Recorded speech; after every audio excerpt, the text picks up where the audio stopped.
Assalamualaikum warahmatullahi wabarakatuh. Kembali lagi bersama saya, Robita Hidayatullah. Kali ini kita akan belajar mengenai mata kuliah audit TI, audit SI, dengan topik pada kali ini minggu kelima, yaitu tata kelola TI atau IT governance. Itu saja. Oke, IT governance sendiri merupakan sebuah strategi atau sebuah pengelolaan perusahaan yang mencakup kepemimpinan serta proses yang mengarahkan dan mengatur organisasi khususnya dalam teknologi informasi. Oke, IT governance standard. Di sini kita bahas 3 standar. Yang pertama yaitu COVID 5. Di sini COVID 5 punya prinsip meeting stakeholder needs atau memenuhi kebutuhan stakeholder, covering the enterprise end-to-end atau mencangkup poin-poin penting pada masing-masing poin-poin penting di perusahaan. Lalu yang ketiga, applying a single integrated framework, menggunakan satu framework yang terintegrasi. Yang kedua, enabling a holistic approach, mengaktifkan pendekatan holistik. Lalu yang kelima, separating governance from management, untuk memisahkan tata kelolaan dengan manajemen. Oke, selanjutnya kita mempunyai standar ITIL, yaitu mengenai ini lebih khusus ke governance dalam layanan TI, yang mana ITIL sendiri mempunyai 5 tahapan utama, yang dimulai dari service strategy, lalu service design, lalu service transition, service operation, dan continual service improvement. Service strategy di sini kita membuat strategi IT mengenai layanan TI yang ada di perusahaan. Lalu service design, kita mendesain secara detail dari breakdown dari strategi yang sudah kita buat tadi. Lalu service transition merupakan pergantian dari layanan lama menjadi layanan baru yang sudah bisa tadi. Lalu service operation merupakan operasional sehari-hari dari layanan yang sudah kita buat. Dan yang terakhir, continual service improvement, yaitu perbaikan atau pembaruan dari service yang telah kita buat. Di masing-masing tahapan pada ITIL sendiri mempunyai tahapan-tahapan di dalamnya. Namun pada waktu ini saat ini kita tidak jelaskan, dan kita hanya belajar IT governance yang termasuk dalam standar atau standar dalam IT governance juga. Oke, selanjutnya standar yang terakhir adalah ISO 17079, yaitu mengenai IT governance yang terdiri dari network security, lalu service, lalu application security, protection, security mobility, dan security. Sebenarnya masing-masing standar ini memiliki kelebihan dan kelemahan masing-masing, tergantung perusahaan cocok dan butuh dengan standar apa. Nah, itulah yang digunakan. Tidak harus menggunakan ketiganya dan tidak harus menggunakan ITIL, ISO maupun COVID. Perusahaan dapat memilih dan menentukan sendiri mana standar yang tepat guna meningkatkan dari strategi bisnis yang didukung oleh strategi itu. Oke, selanjutnya di dalam penatapuan TI tentu saja terdapat seseorang atau terdapat wewenang dari sebuah atau sekelompok orang, yang mana terdiri dari IT Strategy Committee dan IT Steering Committee. Perbedaannya dari tanggung jawab dan wewenang, jikalau IT Steering Committee yaitu tanggung jawabnya merupakan kontribusi TI ke bisnis, lalu dia lebih ke kesehatan TI dengan bisnis. Sementara kalau IT Steering Committee lebih ke proyek, jadi tanggung jawabnya hanya ada start dan ada ending. Dan kalau strategi komite jangka panjang perusahaan, kalau steering komite hanya sementara waktu. Sementara wewenangnya IT Strategy Committee Wewenangnya di strategi komite memberi saran tentang strategi TI, menyetujui strategi TI, fokus pada isu strategi TI saat ini dan mendatang.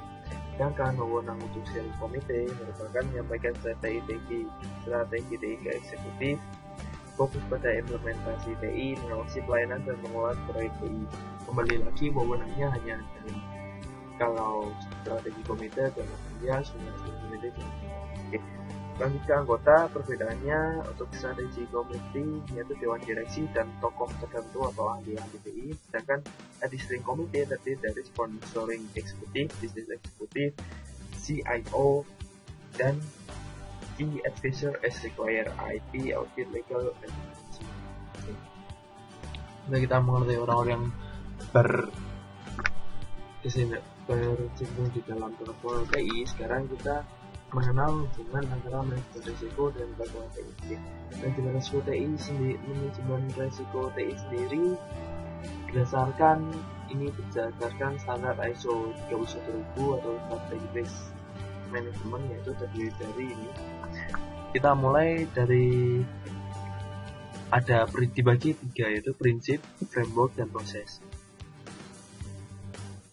Frameworknya sendiri terdiri dari mandate and commitment, yaitu pihak tertinggi berkomitmen dan memulai untuk menjalankan risiko manajemen, lalu mendesain frameworknya, implementasi, monitoring, lalu continuous improvement. Dan framework ini dijelaskan lebih detail lagi di dalam proses. Oke, kita masuk ke yang pertama, establishing the context. Establishing the context yaitu adalah memikirkan atau menentukan konteks dari manajemen risiko, sejauh apa dan batasan-batasannya apa saja. Lalu setelah itu kita masuk ke risk assessment atau penilaian risiko yang dimulai dari identifikasi. Kita mulai mengidentifikasi risiko, bisa dari aset, bisa dari proses. Lalu sudah kita identifikasi apa saja risikonya, lalu kita analisis dampak atau akibat dan cara penanganan dari risiko tersebut. Lalu risk evaluation, kita melakukan evaluasi mengenai risiko tersebut, apakah sudah benar penilaiannya, dan yang terakhir adalah selanjutnya adalah risk treatment, yaitu penanganan risiko jika terjadi suatu. Terus dilanjutkan pada communication and consultation, ini maksudnya mengkomunikasikan dan mengonsultasikan risiko tersebut kepada para top manajemen. Dan yang ini lalu monitoring and review, ini maksudnya melakukan pengawasan dan review terhadap risiko-risiko yang mungkin terjadi dan yang sehingga ini terus mengulang ke bawah dan mengulang ke atas. Oke, selanjutnya kita IT Balance Scorecard, yaitu berhubungan dengan protokol TI juga. Itu di IT Balance Scorecard, kalau Balance Scorecard biasa terdiri dari 4 sudut pandang, yaitu financial, customer, running and growth, dan internal productivity. Sedangkan jikalau IT PSC atau IT Balance Scorecard, dari 4 sudut pandang kita berbeda, yaitu corporate contribution, future orientation, operational excellence, dan customer orientation. Oke, IT PSC sendiri adalah tujuannya untuk menilai sejauh mana strategi TI sudah mencapai sasarannya, sehingga IT PSC dilakukan untuk menilai dan mengevaluasi serta memberikan saran terhadap strategi TI yang sudah diberikan dan sudah dijalankan oleh perusahaan.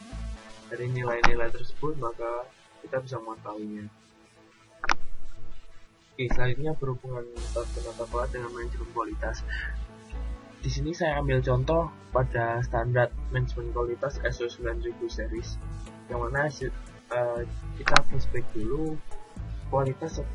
Pengertian kualitas sendiri adalah merupakan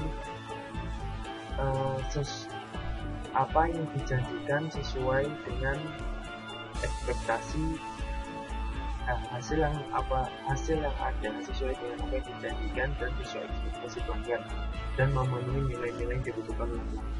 Itulah dari kualitas. kualitas sendiri terdiri manajemen kualitas sendiri terdiri dari QA dan QC, quality assessment dan quality control. Quality assessment merupakan monitoring dan pengawasan yang dilakukan pada setiap tahapan proses yang dilakukan dalam pembuatan sebuah produk. Sedangkan quality control adalah tahapan pengecekan akhir ketika suatu produk sudah jadi. Kalau quality assessment selama proses berlangsung, sedangkan quality control merupakan pada akhir tahap saja ketika produk atau layanan sudah jadi. Oke, masuk ke ISO 9000 series. ISO 9000 series di sini terbagi menjadi 3, yaitu ada ISO 9001, 9000, dan 9002. Perbedaannya adalah jika ISO 9000 merupakan fundamental dari konsep quality, sedangkan ISO 9001 merupakan quality assurance yang tadi sudah saya bilang, berupa design, development, production, installation, and servicing. Sedangkan ISO 9002 merupakan quality assurance dalam production, installation of manufacturing system.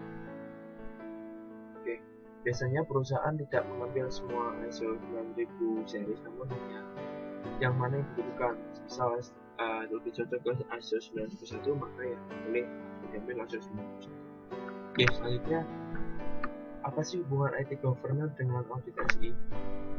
Di sini kita mempunyai 3 tujuan utama, yaitu kenapa perlunya IT governance dalam audit SI.